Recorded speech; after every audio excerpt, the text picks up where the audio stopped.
This is my second take on this now, but here I am. We're here for part 2 of emotions. It's a tough video. I think it's definitely a tough video because I don't want to come across as just blabbering. I want it, and also want it to be slightly interesting as well. So we've finished from the previous video anyway, where the person just got up to school, and one thing I missed out on from the previous video is that you got to understand that some parents as well, on top of neglecting their children, they will also abuse their children as well. So sorry, not abuse their children, they're insult their children. So they'll say you're slow, you're dumb, you're stupid, when they're the actual result of them being dumb and stupid, because they haven't given that child that those nurturing skills, they haven't nurtured the child, they haven't given those child that foundation, those set of skills that's needed for them to go into the world, go out into the world and fit in, basically. They end up abusing their children. Oh, you're so dumb, you're so stupid. So now this child's at maybe 15 years old and they're at school and things aren't going right. They might be a bit lonely and they're blaming themselves, really. What I also wanted to say was that before we continue this, was that there are some children that have been through everything and more and still come out strong,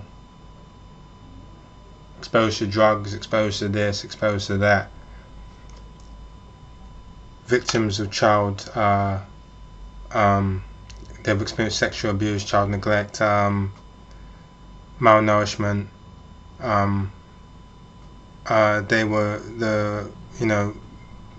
beaten with sticks and all kinds of things, to the black and blue, yet they're still coming out and they've still got that, I don't know how, by some sort of miracle, they're able to still walk around still smiling. They've still got that beautiful smile. They're still upbeat.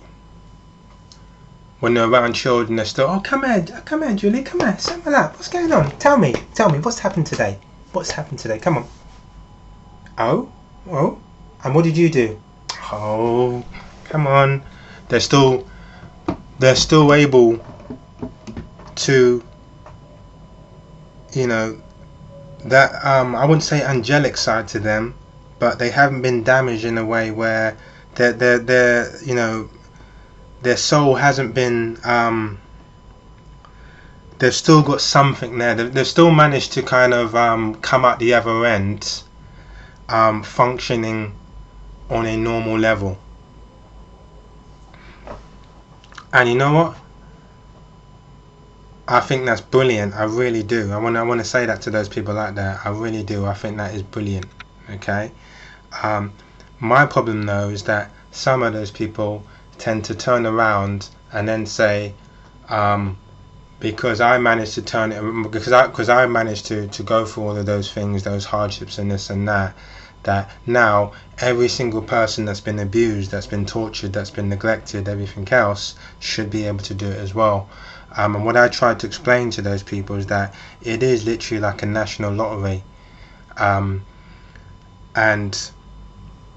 the cage in which the balls are in is dirty, it's greasy, it's infected with disease, and normally whatever ball is selected out of that cage stands zero chance of living, of obtaining a natural life. But you're that odd ball that gets plucked out of that cage and still manages to be clean. You're the odd ball. Really, you should be thankful that the Lord has given you the strength, that some sort of angel looking down and said, right, I will refuse to have this child be broken by you. You're not going to break this child. She's still going to go on and she's still going to be a positive outcome, or he's still going to be a positive influence on the world. Okay, It shouldn't be a case where you're walking around putting down other people and saying they're lazy and bums and they, just get up off your ass and get a job. We've all gone through it and all of that. It shouldn't, or he's a tramp, or look at him, he's a nobody. It shouldn't be a case where you're belittling people that didn't come out, that didn't manage to escape the torment of their past. Really, it's not a case where you should be putting those people down. It should be a case where you should be getting down on your hands and knees and saying, thank you, God, I thank you that I didn't end up that way. I thank you, God, that you gave me the strength to get through my past, my ordeal, that I was able to turn it around. You gave me the strength to still continue going to college and school and blah blah blah. What I can say to those people is, there's some people out there. I was watching a program on coins.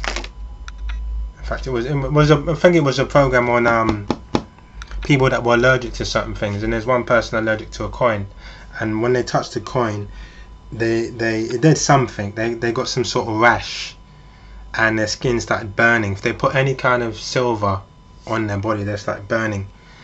I can hold that silver. I can hold it in my hands. They can't. I can't say to them, oh, stop being a pussy and just hold the silver. Because imagine if they held the silver and it did burn their hand, and then I turned around and still said to them, well, I can hold the silver, so you must be a pussy. That logic doesn't really work. The best way to look at it is to say this, is that we're all different people, and some people that have experienced things like childhood trauma, has affected them in a way that's a lot more greater than yours. Or if it's not greater, because you might say, well, how you can say it's greater? What have you been through? I've been through this, and let me compare mine to yours, and it becomes some sort of silly comparing game. Why don't we just say that it's affected them in a different way, and this particular person isn't able to deal with it. The way it's affected them in a way that's different than how you were affected, and the way they're affected, it seems to have affected them in a lot more greatly, a lot more. It's affected them in a way where they're not able to get through the hurdles or obstacles that you are. It's almost disabled them. They're not able to carry as much as you're able to carry. It's devastated them in a way where it's almost like being wounded in war.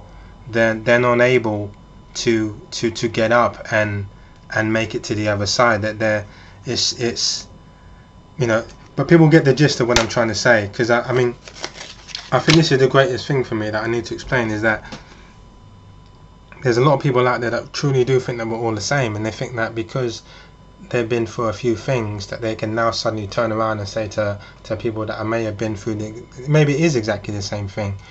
Well, I did it, so just get on with it. What I'm trying to say to you is that how it's affected you may not be how it's affected me. It may have affected me in a way where I am unable to get on with it, just by the DNA. Just by my DNA cannot get on with it. It's caused me to maybe not sleep at night. It's caused me to become over aggressive. I've become oversensitive. It's caused me to become oversensitive. It's caused me to have major anxiety. It's caused me to comfort eat. It's caused me to seek retail therapy. It's caused me to have an addictive personality where I want to drink more. It's caused me to want to do drugs. It's caused me to drink drive. It's caused me to be reckless. I'm now doing reckless things. I'm drink driving, and I don't care whether I hit someone or kill someone. And it's caused me to what else has it caused me to do? but you get the gist of what I'm trying to say. So, understand that sometimes you both can experience the same thing, but it's affected you in different ways. And if you've come out at the end of the tunnel, then that's a good thing. But don't suddenly turn around and say, oh, you people are weak or whatever. That's not how it works. Right, so emotions, where are we going with this? Okay, so what we're going to do is we're going to look at some of the emotions that affect us all, really. Because I think some people, what they do is that some of us, when we experience these emotions, we don't actually question as to why or where it's come from. Imagine having a dream. Imagine I have a girlfriend and I have a dream one day that she's sleeping or cheating on me. Am I then going to wake up in the morning and wake her up and go, wake up? And she goes, what? You've been cheating on me, innit? You've been cheating on me. What? What are you talking about? What? It's 5 in the morning. You've been cheating on me, yeah?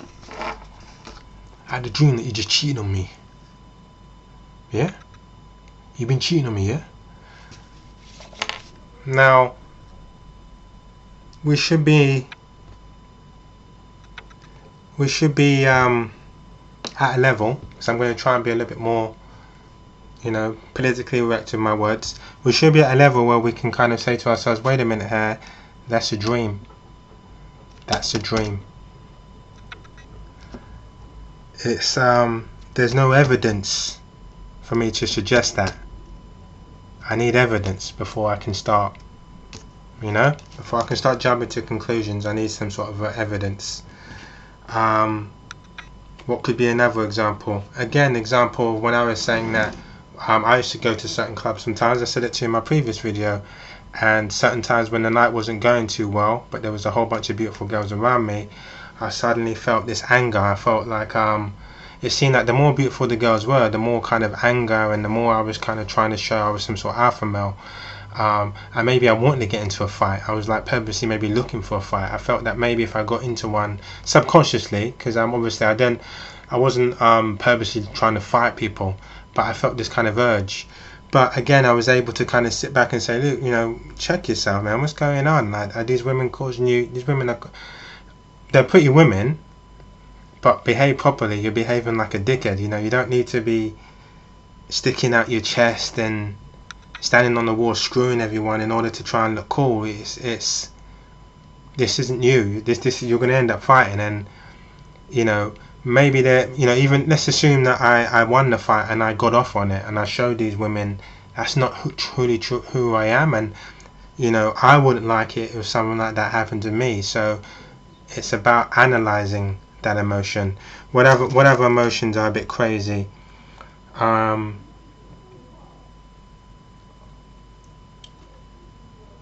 Okay, generally people saying no. There's some people that don't know how to handle the word no. They, you tell them no, and they don't even listen.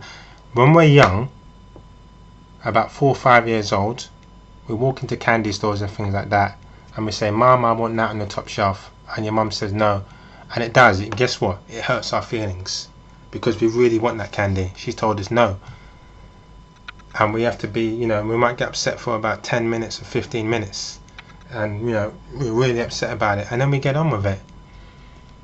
But some people literally haven't figured that out. They're adults and they still haven't figured that out. When someone tells me no, I'm not happy about it. I'm really am upset about it.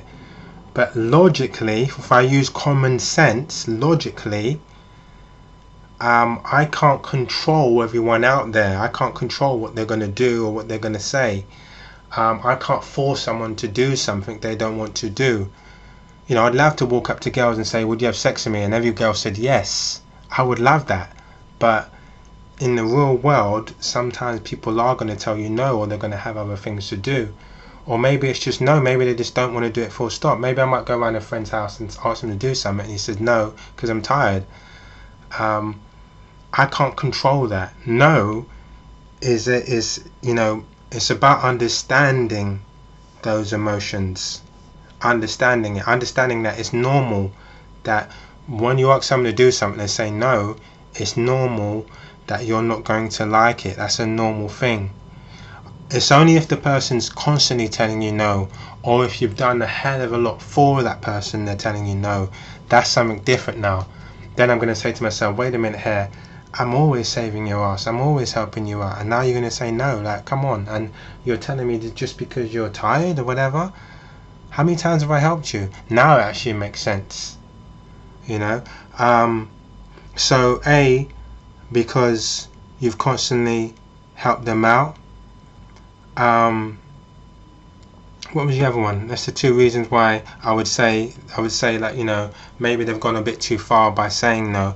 And that was A, because you've constantly helped them out in the past. And that would be it. I can't even think of another reason why I would be upset for someone telling me no.